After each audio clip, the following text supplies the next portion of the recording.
Hello, my name is Amy Sturkey. I am a pediatric physical therapist, and I am doing my series in which I talk about whatever you want me to talk about. This time I'm talking about athetoid cerebral palsy. What is that? I've talked about low tone, I've talked about increased tone or stiffness or high tone or spasticity. What in the world is someone who has athetoid cerebral palsy?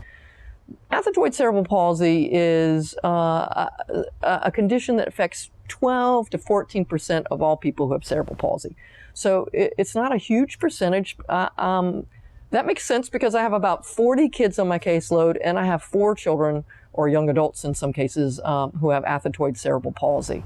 What is it caused by, and what is it? Well, it's not progressive. It's a permanent condition, and it's caused by a brief but profound lack of oxygen to the brain, late pregnancy or early birth time history.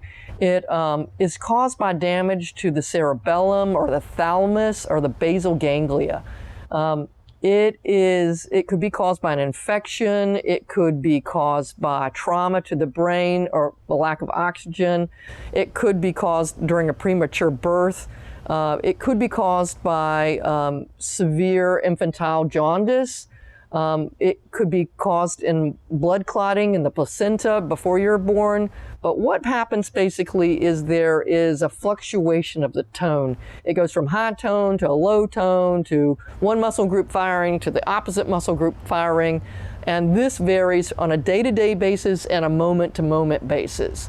So what you see is someone who has a writhing movement or jerky movement or shaky movement that they just can't control. Now, the natural history of this is that it starts with, first, when they're first born, it's a child who doesn't have a lot of spontaneous movement, that you might see a little abnormal movement, but it doesn't show up a lot until they're about 2 to 3 months old, and then you start to see this real jerkiness of movements. The involuntary movements, the movements that they can't control, can be like tremors or poor posture or just an unsteadiness of their movement. You can see twisting of the torso. You can see writhing movements. With their hands particularly, you tend to see it. It can be abrupt movements. You can see movements of their face that they can't control. It's often they have difficulty swallowing or eating food, and they often drool. So when I first see a child and I look at them, there are some things that I can see that makes me know this is probably going to be an athetoid.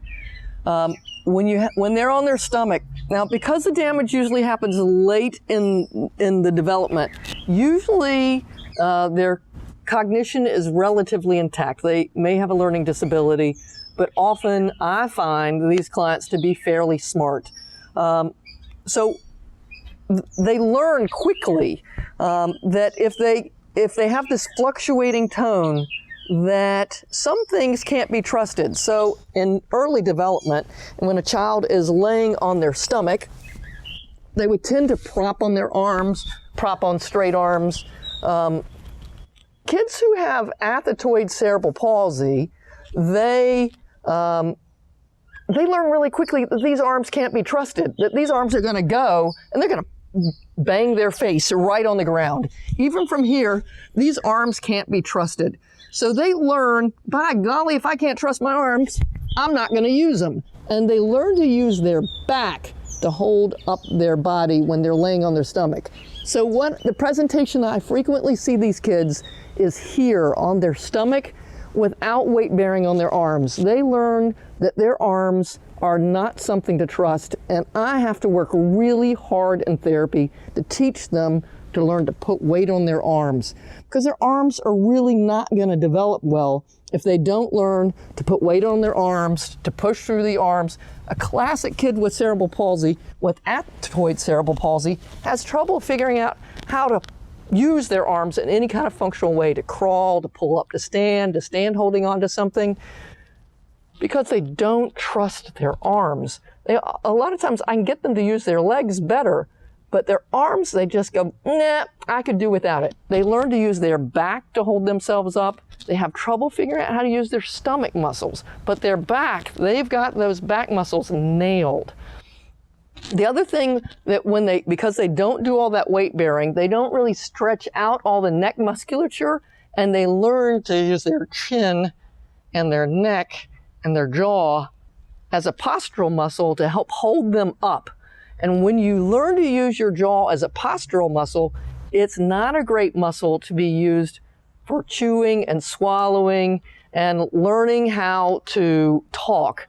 So my experience is that the people who learn to use their jaw to hold themselves up, they don't talk well.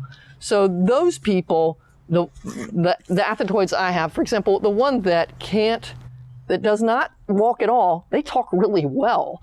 The ones that can walk pretty well, they are either don't talk or are incredibly difficult to understand. So this means that if you're not learning to use your arms for all that weight bearing, you don't learn to use it for all the fine motor skills. If you're using your jaw as a postural muscle and you're not talking, or having a lot of difficulty talking, then gosh, that knocks out two of the ways that make you interact with the world with your hands or your mouth. So it tends to be that people who have athetoid cerebral palsy tend to have more significant or severe involvement as a percentage-wise than the other types of cerebral palsy. So that learning to weight bear through the arms is so critical early on to work on, which is one of the reasons I wanted to make sure I did this video. It tends to be that these people have more trouble with their swallowing and breathing and eating. So they might come home from the hospital with normal weight, but they quickly become underweight because they just don't coordinate the muscles well to be able to swallow and eat well. And they tend to have an earlier death prognostically than in the other types of cerebral palsy because they tend to get aspiration and pneumonia more so than the other types of cerebral palsy. They tend to need a caregiver at a higher percentage than the other types of cerebral palsy as well. So it's really important, I want to empower therapists when they see these kind of children to work on that weight bearing through your arms, because you can change the outcome of these children.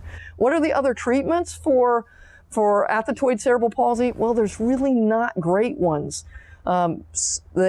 It's just not as successful, but they do try baclofen, both orally and intrathecally. They do try deep brain stimulation. They do Botox injections, but mostly it's hard work with these clients. And I have to tell you that these clients are some of my favorite in terms of population. They tend to be very smart, and the ones I've worked with, they are driven and motivated. You can see in them how much they want to do things, but can't do things. And I love helping turning these clients around. I hope this is helpful for you. I am really loving answering questions. If you have a question that you want me to answer, feel free to send it to me. My email address is amysturkey@gmail.com. That's amysturkey@gmail.com. I look forward to hearing from you, and I'll see you next time. Thanks a lot. Bye-bye. If you liked this video and would like to be notified by email when the next video comes out, click the subscribe button here and click the golden bell icon and ensure notifications are enabled on your account.